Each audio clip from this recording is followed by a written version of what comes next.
想象一下，如果一个月获得7300万次的观看量是属于一个低迷的月份，那么这会是什么样的感受呢？最近我发现了一个全球第一的财经 YouTuber Graham Stephan 他所做的一个播客采访。他在这集播客里面透露了现在的 YouTube 什么样的内容形式是最有效的，短片如果和长片放在同一个频道里面是否会互相影响，他发现了新手创作者所犯的最大错误，以及他使用什么样的方法让他能够每个月获得如此多流量。他分享了很多我认为需要付费才能够获得的信息，所以这期影片我就整理出来和大家一起分享还有学习。还有 Grayson 这频道主要是讲关于 YouTube 频道运营、流量变现以及网络创业内容。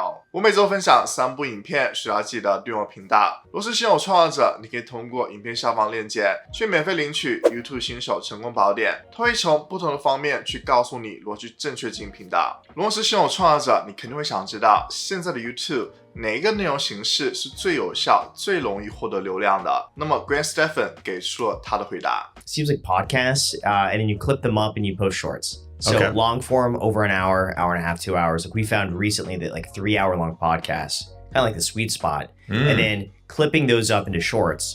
And we A/B test on TikTok, we A/B test on Instagram, we see what does well, and then we figure out what we post on YouTube. 再和大家说一下 Graham Stephan 他也有自己的播客频道叫 Ice Coffee Hour， 现在有超过100万的订阅人数。他们采访了非常多来自于不同领域的人，让他们去分享他们的观点、他们的经验。他会选择把播客里面精彩内容去截取成短片，这样能够更加进一步的去增加曝光度。你可能会听到有些创作者他们会说到，他们频道里面的短片影响到了他们频道里面长片的流量，所以他们会建议说不要把长片还有短片放在同一个频道里面。Graham Stephan 他的2个频道里面都是有发布长片还有短片的，所以他基于他的频道情况做出了回答。I've been told that shorts should not impact long form views. And I'm also told that someone needs to see, and I heard this like a year ago, like 7 shorts to be recommended one of your long form. So it's not like someone's going to scroll across one short, watch it, and then start getting your long form and then not click on it and then affect your views. I have noticed on my main channel though, long form views did go down when I was posting shorts. Overall subscriber growth went up and overall views went up, but my long form videos were not having the same long tailness when I was posting shorts.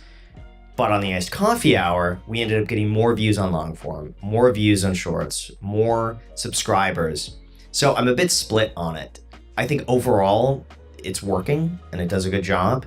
But yeah, on my main channel, I've certainly seen less long form views. 我认为播客的内容形式是更适合于去截取成其中一段内容去做成短片的，因为这个内容本身是比较完整的，并且是比较有主题性的，所以你从中截取一段去做出短片，观众是能够清楚地知道你想要表达信息的，并且这样的内容也是有互动性的，因为播客是属于一问一答的形式的，这样观众在看完短片内容之后会想要知道整集的播客内容是怎么样的。而如果你是从一部通常的 YouTube 影片里面去截取内容去做成短片，那么这样的内容是比较零碎的，没有连贯性的，也没有很明显的主题性，那么观众在看完你短片之后也没有很大动力会想要知道你本身的影片会是什么样的内容。如果你频道里面同时有发布长片还有短片，你可以在评论区告诉我你的长片还有短片它流量差异大吗？你频道里面的短片是否影响到了你频道里面长片流量？像越来越多人他们想要去做 YouTube 频道，但是 Graham Stephan 发现了一个大家经常犯的严重错误。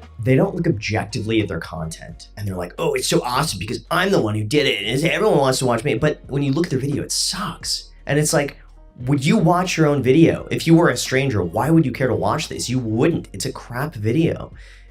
And they don't look objectively and just think, is this something a stranger would they care about watching this? No. So don't post it. So you really have to look objectively and think, like, what am I offering to somebody else? If you're posting just for the sake of like, because you want to be on camera and you think everyone cares about what you have to say, they don't. People have their own problems. They want to be entertained. They want to learn something. They're coming to YouTube because they want something. And usually that something is really funny entertainment. It's something that they could learn. It's something that they can improve themselves with.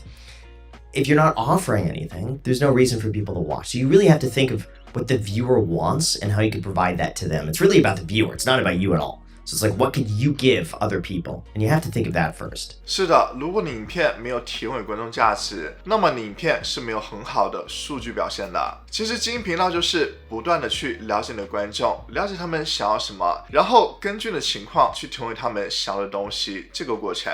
如果你有看过 Stephan 他的影片，你会注意到他经常会切换他的拍摄场景还有拍摄角度。其实他这么做是有目的性的，他是为了增加观众的观看时间。So I film all the desks. So like in the script, it'll say like desk, chair, desk, chair. So I can film all the desk at the desk and then just move the camera to the car and film that angle. What are some of the things you're thinking there about retention? Is there things you're writing into your script and the fact you're switching up desk, chair for retention? Yeah, it is. And that's also the reason why, like on videos, it helps to move your hands. It's like more movement on screen helps people watch longer, even though it looks ridiculous.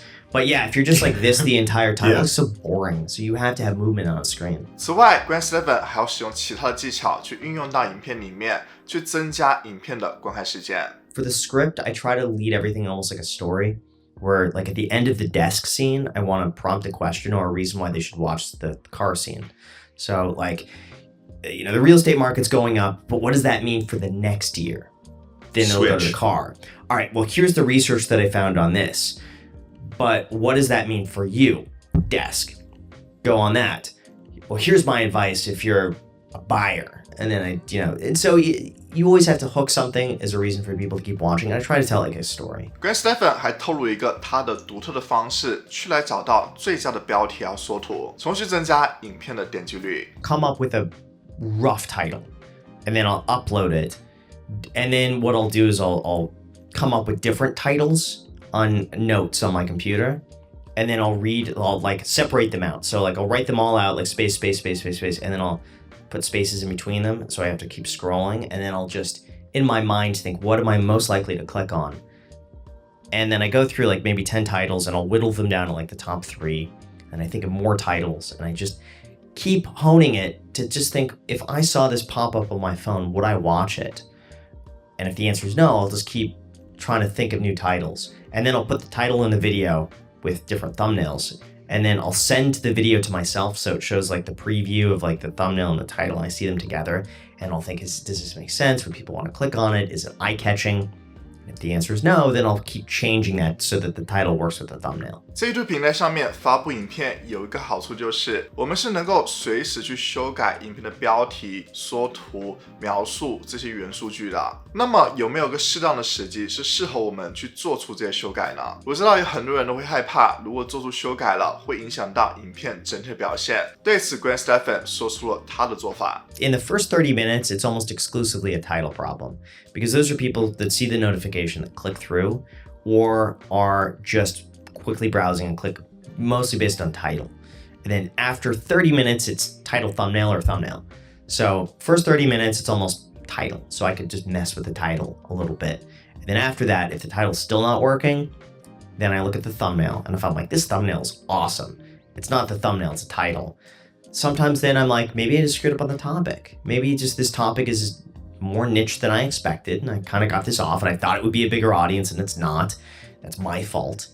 And then sometimes I'll also look at the video and I'll say, well, maybe my intro just wasn't good. Or maybe I lost people a minute in because I went too much on the background and not like going straight into it. So there's usually a reason every video doesn't perform, and you got to figure out the reason. Sometimes it's just wrong topic. 但这里大家需要注意到，有些话题它属于常青话题类的，也就是这是重在于 YouTube 搜索类的影片，比如说观众会搜索如何去煎牛排、如何去在家健身等等，所以这些影片在开始的时候不会获得很多流量的，因为需求量不是很高，大家并没有集中一起去表达对此话题的兴趣程度，所以他们的流量都是经过时间去慢慢积累的，都是缓慢而稳定的。而有些话题它属于当下内容，比如说新闻、一些热门的话题等等，或者是重在于激发起观众好奇心的话题。所以如果你发现这类话题的影片它的表现一直都不好，那么这个时候你就应该去做出适当的修改了。 I know which videos are long tail videos, so like I purposely go in thinking this will be an evergreen video, it's not going to do well out of the gate, and I'm expecting after a few months it'll do well. But the news-based ones, there should be at worst a 6 out of 10, like at worst. Yeah. So if they're not, then that's on me. Got you. So if it's news-based, if it's trend, if it's now information, if it should be getting interest right now, that's what you're thinking about tweaking so that it hits hardest right now. Yeah. If you go into Evergreen, you're like, this is great because I'm going to let this thing kind of rank in search or rank in suggested and just kind of hang out. 如果你对经营短片内容感兴趣，我强烈建议你去看这期影片。这名短片创作者他会告诉你他是如何让每部短片都变成爆款短片的。如果你觉得这期影片对你有帮助，希望到这部影片点赞，一定要记得订阅我频道，了解更多关于 YouTube 内容，追踪我 IG， 能够和有更多互动。那我们下期片再见，拜拜。